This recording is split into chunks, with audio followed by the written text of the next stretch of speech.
بسم الله الرحمن الرحیم. السلام علیکم درنو زده کوونکو، هیله ده چې روغ او جوړ یې په خپلو درسونو سبقونو کې بوخت او لګیا اوسئ.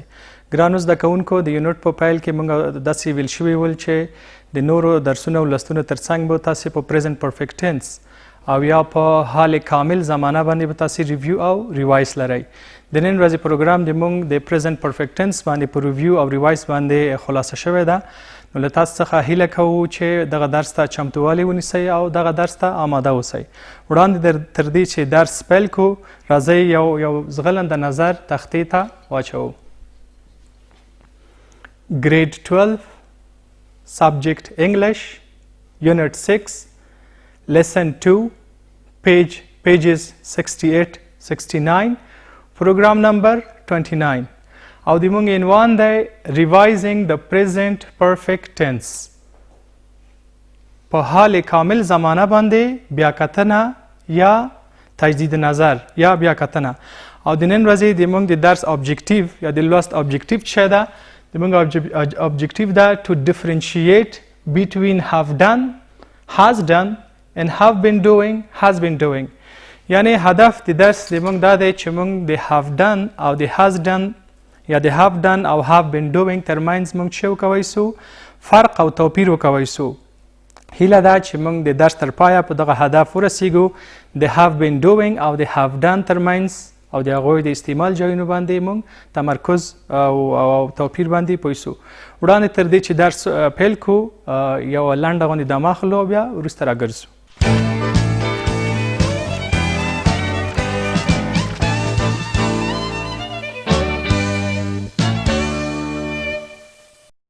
ښه ګرانو زده کوونکو، یو ځل بیا ښه راغلاست. لکه څنګه چې په اول کې مو ویلې چې په پریزنټ پرفیکټ ټینس باندې ریوایز یا ریویو لرو، نو نن به موږ دا معلومه کړو چې په پریزنټ پرفیکټ ټینس هاف ډن په کوم ځای کې استعمالیږي او هاف بین ډوینګ په کوم ځای کې استعمالیږي. هاف ډن یعنی قطعی حال یا قطعی ورب او هاف بین ډوینګ جاری ورب. د دې دواړو ترمنځ به موږ توپیر کوو. نو راځئ چې یو ځل تختې ته ورسو. ښه ګرانو زده کوونکو، اکشن یو تعریف د پریزنټ پرفیکټ ټینس دپاره دا لرو: action that started in the past. Action that started in the past and is still in progress. داسې یو فعل، داسې یو عمل چې په تیر کې شروع سوي یا په تیره زمانه کې شروع سوي او تر اوسه پورې ادامه لري. نو موږ هغه وخت کې چې استعمالوی سو؟ have been doing استعمالوی سو. کوم ورب استعمالوی سو؟ جاری ورب استعمالوی سو. کله چې یو عمل یا یو فعل په تیر کې شروع سوی وي او تر اوسه پورې ادامه لري یا جاری وي، نو موږ هغه وخت کې have been استعمالوی سو یا has been استعمالوی سو. مثالو ته راسئ، دغه مثال وګورئ. I have been studying all morning. زه لوستل کوم، په ټول سهار زه لوستل کوم، یعنی ټول سهار تر اوسه پورې چې زه دا خبرې کوم زه لوستل کوم. دې مثال ته وګورئ. He has been doing the exercises since 11. دغه کس یا دغه سړی تمرین کوي د کوم وخت نه؟ د 11 بجو راهیسې.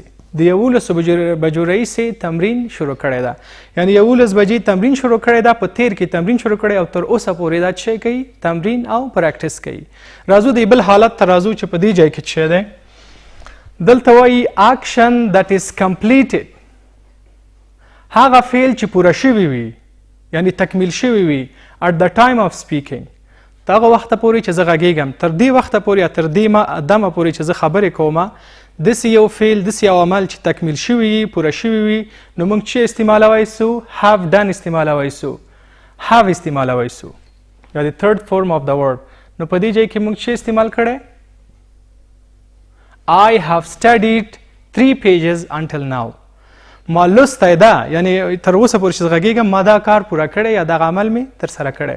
I have studied 3 pages until now تر اوسه پورې. دوهم مثال ته راشئ. He has already done. هغه لا تر مخه چې کړي half of the exercises. دلته تمرین جریان درلود او دلته تمرین نیمایي تمرین پوره کړی. نو کله چې نیمایي تمرین پوره وي هغه وخت کې موږ have done استعمالولی شو یا قطعي ورب استعمالو او کله چې د موږ عمل یا د موږ فعل جاري حالت ولري نو موږ have been استعمالو. یو بل تصویر هم دی ګرانو زده کوونکو، دغه تصویر هم ګورو. ګرانو زده کوونکو تاسې دغه تصویر ته یو نظر واچوئ، دغه تصویر وګورئ. په دې تصویر کې دغه کس فرض مثال لیلا یا هر څه چې نومیږي، دغه کس خپل بیډروم رنګوي یا خپل د خوب کوټه یا اتاق رنګوي او د رنګ کولو په جریان کې ده. نیمایي کار یې کړی او نیمایي کار یې څه دی؟ نیمایي کار یې لا پاتې ده، یعنی د رنګولو په حالت کې ده. کالیو ته یې ګورئ چې کالي هم په رنګ دي، یعنی د رنګ کولو په جریان کې ده. نو کله چې د مونږ یو کار تیر کې شروع سوی وي او تر اوسه پورې ادامه لري یا جریان لري، په دې وخت کې مونږ څه استعمالوی سو؟ مونږ have been استعمالو، یعنی جاری حالت د present perfect استعمالو. دلته ګورئ I have been painted my bedroom. زه د رنګولو په حالت کې یم یا زه خپل بیډروم څه کومه رنګوم د رنګولو په حالت کې. او تاسې د بل تصویر ته راشئ، دا بل تصویر وګورئ. دلته همدغه کس بیډروم ته وګورئ، ټول کار یې ترسره شوی، کار یې پوره کړی، دغه عمل یا دا فعل د رنګ کولو عمل یې پوره کړی ده او ترسره کړی ده. اوس دا خپله خوشحاله ده او ټول کار یې ترسره کړی. نو کله چې د مونږ کار یا عمل ترسره شوی په هغه وخت کې مونږ څه شی استعمالوو؟ have استعمالوو یا قطعي ورب یا قطعي فعل د زمانې استعمالوو چې په دې ځای کې I have painted my bedroom. ما خپله کوټه یا بیډروم پوره رنګ کړی ده، یعنی پوره دا فعل مې پوره ترسره کړی ده. ګرانو زده کوونکو هیله ده چې دغه دوو توپیرونو تاسې په دغه دوو توپیرونو باندې پوه شوي یاستئ. ورځو کتاب ته، په کتاب کې به نور مثالونه ترسره کړو، انشاءالله چې تاسې به ډېر پرې پوه شئ. ګرامر revising the present perfect tense. په present perfect tense باندې ریوایز یا بیا کتنه. has have done or has have been doing کوم یو باید استعمال کو؟ بیا کتنه په دې موخه ده چې آیا موږ has done کوم وخت کې استعمالو او have done او has been doing او have been doing موږ په کوم وختو کې استعمالو. Pay close attention to this tense. It connects the past with the present. تاسې لږ توجه وکړئ دغه ټینس ته، دغه زمانې ته. دا وایي تیره زمانه د فعل د حال سره چې کوي نښلوي یا یې وصلوي. I have seen several useful websites since 2009. د 2009 کال راهیسې یعنی د تیر وخت راهیسې ما ډېر ګټور ویبسایټونه کتلي دي. په دغه وخت کې فعل څنګه ده؟ قطعي ده. have seen استعمال کړی، قطعي فعل یعنی دغه فعل یا دغه عمل پوره ترسره کړی. او که چیرته and I am still seeing them او که چیرته دغه جمله ورسره اضافه کو نو په دې وخت کې موږ جاری حالت استعمالو د فعل، یعنی present perfect continuous tense یا present perfect progressive tense. نو موږ داسې ویلی شو چې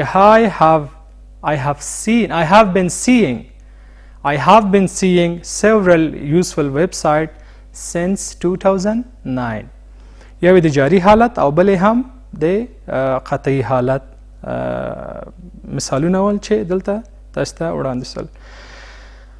دویم برخې ته راځو. په دویمه برخه کې forming the present perfect tense. دا چې د present perfect tense یا د حال کامل د زمانې structure یا ساختمان څخه دی هغه کاروو.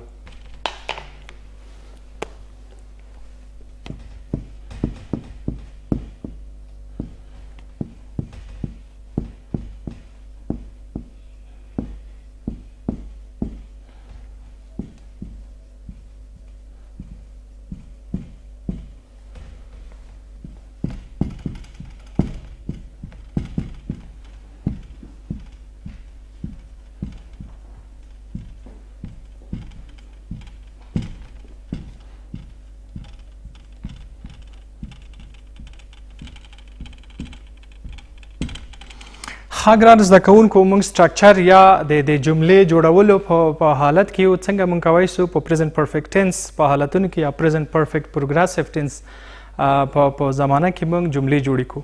د دې دپاره سټرکچر چې دی، سټرکچر اول سبجیکټ دی، سبجیکټ پلس have او have done plus third form of the verb د فعل دریم حالت یا past participle چې ورته وایي او چې کو وروسته کمپلیمنټ دی. او په دې ځای کې په present perfect progressive tense یا په جاری حالت کې موږ هم شی لرو، سبجیکټ لرو پلس has been have been یا has been استعمالیږي د مفرد جملې دپاره یا have been doing استعمالیږي او تر دې نه وروسته ing فورم verb ing چې ورته وایي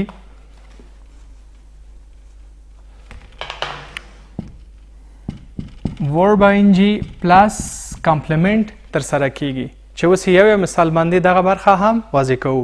راځو سبجیکټ ضمایر د پاره د I you we they دا د موږ سبجیکټ پروناون دي. د دې ټولو دپاره موږ کله چې جمله استعمالوو د دپاره چې استعمالوو have استعمالوو.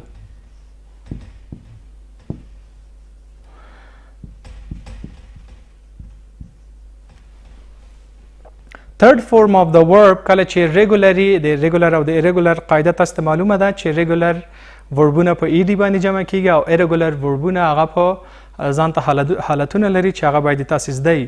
نو په دې ځای کې مونږ I have played اخلو.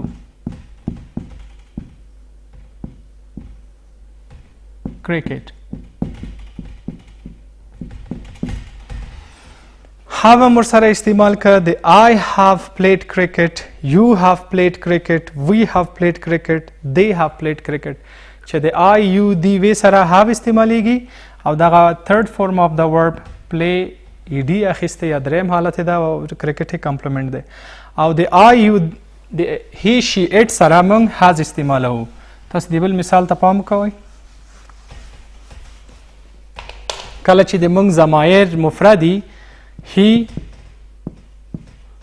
she it کله چې ضمایر موږ مفرد ولرو نو هغه سره موږ چې استعمالوو verb has استعمالوو.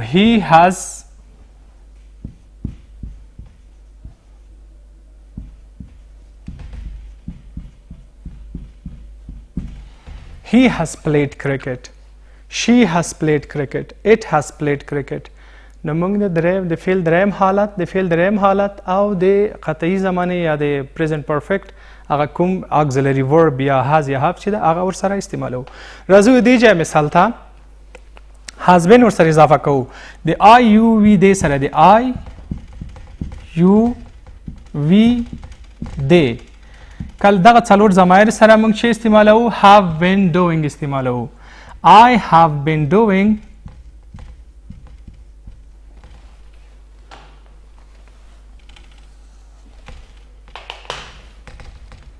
I have been playing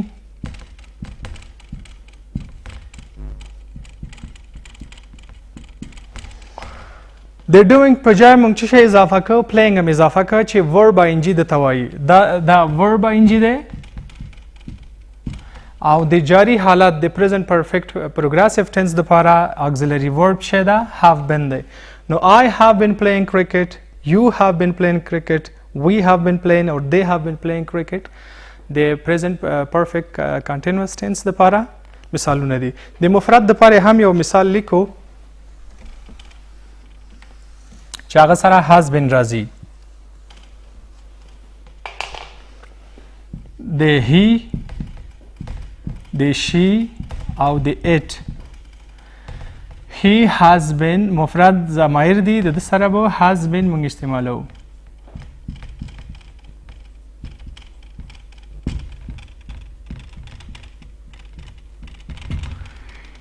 he has been playing cricket, she has been playing cricket or it has been playing cricket.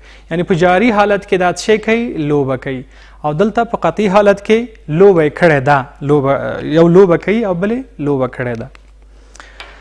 ښه راځو کتاب ته په دویم برخه کې forming the present perfect tense has have plus the participle past participle.